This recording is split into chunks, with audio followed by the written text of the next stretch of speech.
280억의 얘를 매입을 했어요. 240억의 대출을 받았어요. 엄청나게 많은 대출 금액을 일으켰다라는 거죠. 법의 허점을 이용해가지고 활발하게 투자를 했다라는 겁니다.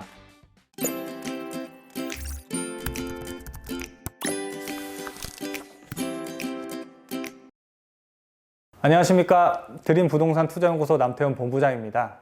최근 이 연예인들의 부동산 투자 성공 사례가 굉장히 큰 화제가 되고 있습니다.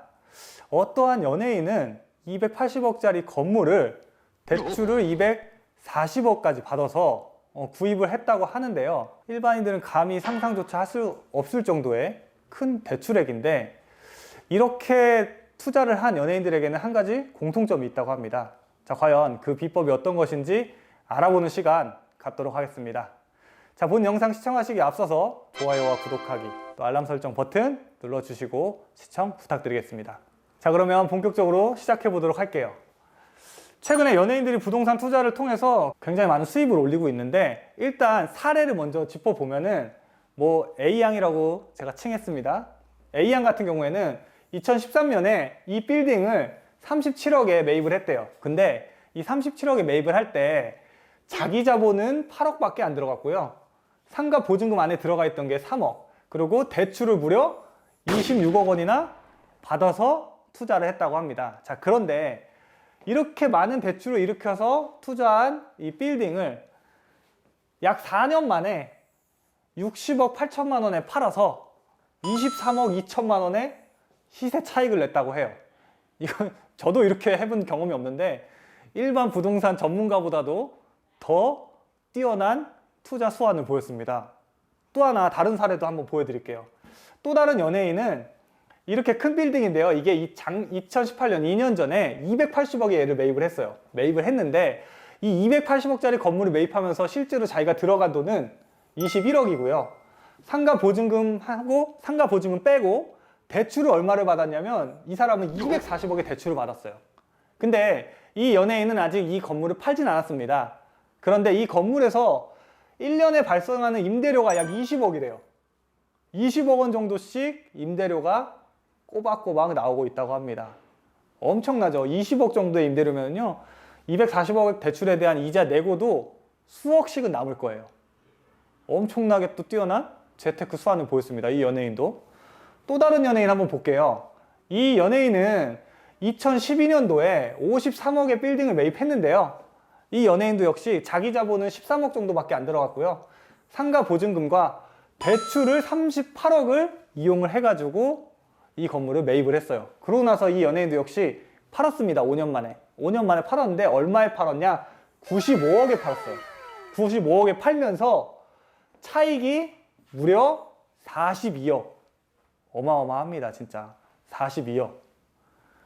5년 만에 이렇게 시세 차익을 많이 남겼는데, 이렇게 앞에 사례에서도 보아왔듯이 연예인들은 그들만의 특별한 노하우가 있는 걸까요?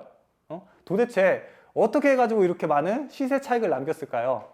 그 연예인들에게는 좀 특징적인 부분들이 있었어요. 자, 어떤 부분이냐? 이 일반인들이 대출 받는 것보다 엄청나게 많은 대출 금액을 일으켰다라는 거죠. 자, 보세요. 일반적으로 일반인들이 주택을 살 때 9억 이하의 주택 같은 경우에도 40%밖에 안 되잖아요. 서울 같은 경우에는.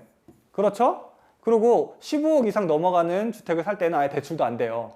그러니까 일반인들은 대출을 쉽게 받을 수 없는데, 연예인들 같은 경우에는 아까 건물을 살 때 받았던 대출이 거의 매매가의 70% 이상, 80%, 많게는 90% 가까이도 대출을 받아서 했다는 거예요.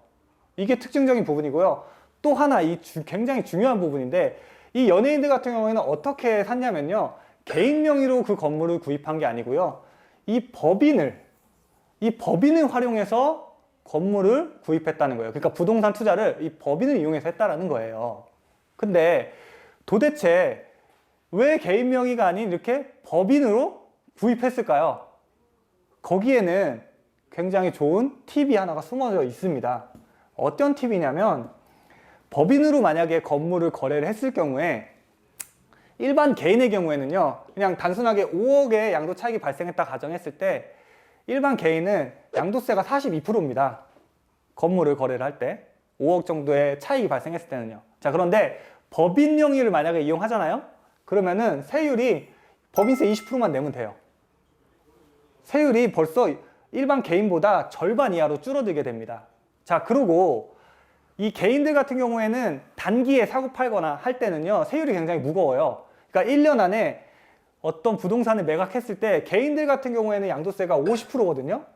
양도세가. 자, 그런데 이 법인들 같은 경우에는요, 세율이 22%입니다. 22%. 자, 그런데 법인들은 이런저런 공제들 많이 받아요.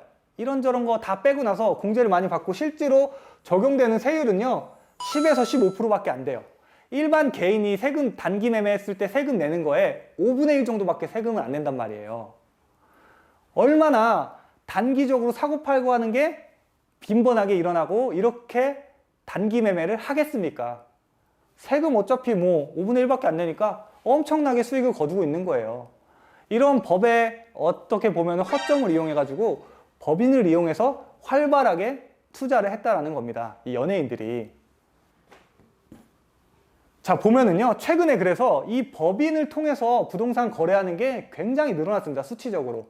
지금 이 부동산 시장이 1년의 어떤 이 사태 때문에 굉장히 좀 얼어붙어 있는 시장이잖아요. 거래 자체가 되지 않는 시장인데, 그 거래 자체가 되지 않는 시장에서도요, 1분기, 그러니까 2020년 1월부터 3월까지입니다.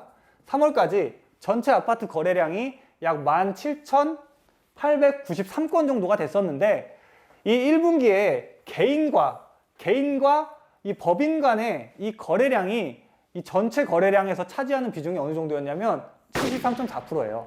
무려 13,142건이나 개인과 법인 간의 거래였던 겁니다. 그러니까 일반 개인들 사이에서는 거래가 완전 멈춰 있는데요. 그 법의 허점, 그러니까 법인의 장점을 이용해 가지고 개인과 법인 간에 이렇게 거래를 했다라는 거예요. 그래서 이렇게 법인을 이용한 사례들을 짚어드리겠는데, 첫 번째 사례는 어떤 사례였냐면, 이거는 일종의 편법 증여였어요. 어떻게 했냐면, 자녀 명의로 법인을 설립을 했습니다. 자녀 명의로 법인을 설립하고, 그 아버지가 그 자녀 명의의 법인에 이렇게 일감을 몰아줍니다. 광고비 같은 등의 명목으로 일감을 몰아주고, 그러면은 그 자녀 명의의 법인에 소득이 생기겠죠. 그래서 법인에서 그 소득을 바탕으로 부동산을 취득했던 거예요. 그러니까 법인의 주인이 자녀니까 사실상 자녀가 취득한 거예요.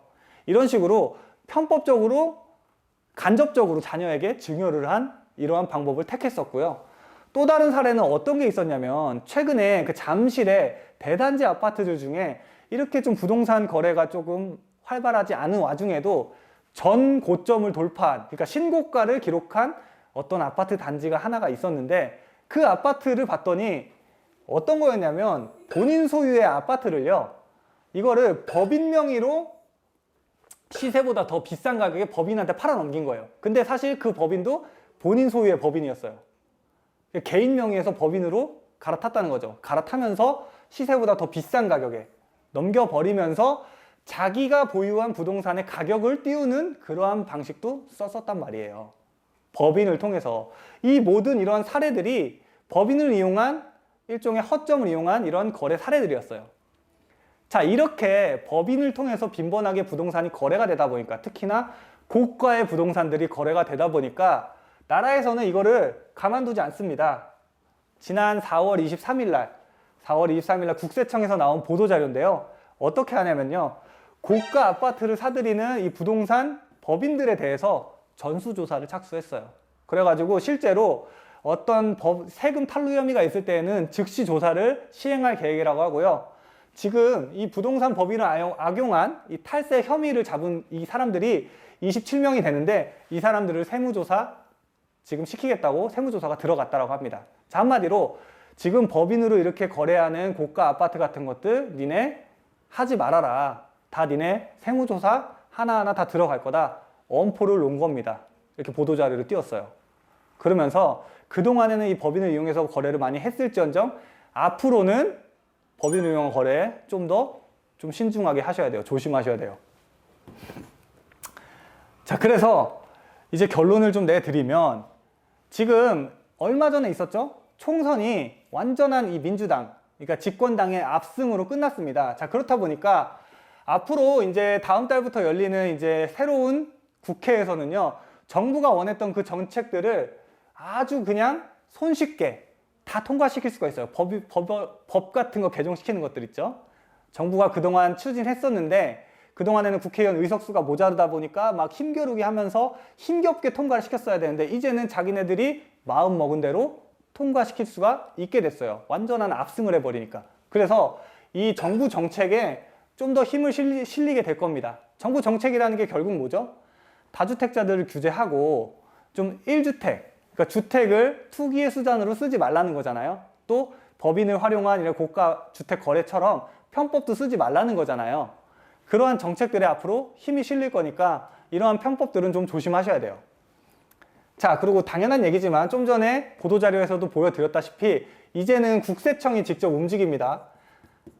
이 사업하시는 분들은 아는데 국세청 세무조사가 굉장히 무서운 거예요.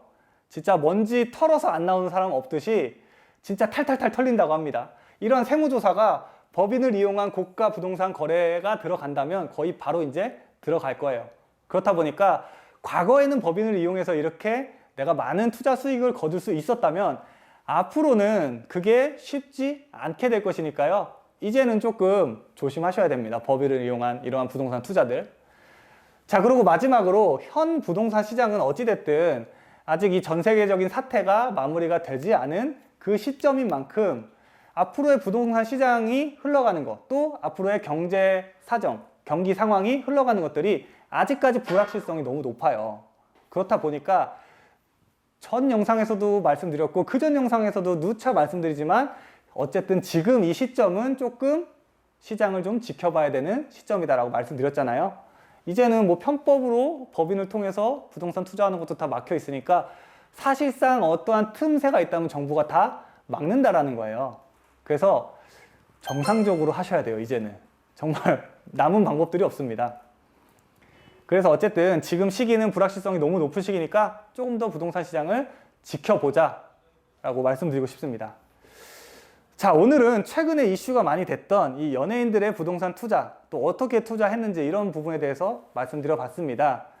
결국 현 정부는 이 어떤 편법과 또 꼼수가 아닌 정당한 방법으로 뭐 투자를 하든 뭐 소유를 하든 하는 걸 권장하는 그러한 정부이니만큼 더더욱 힘이 또 실렸죠. 이번에 그 총선에서 압승하면서. 그렇다 보니까 이럴 때일수록 좀 더 몸살이시고요. 좀 시장을 지켜보시는 자세를 취하시는 게 좋을 것 같습니다. 자, 오늘 준비한 영상은 여기까지입니다. 오늘 준비한 영상이 좋으셨다면 좋아요와 구독하기 또 알람 설정 버튼 눌러주시기 바랍니다. 자, 그러면 저는 다음에 더 좋은 영상으로 찾아뵙도록 하겠습니다. 감사합니다.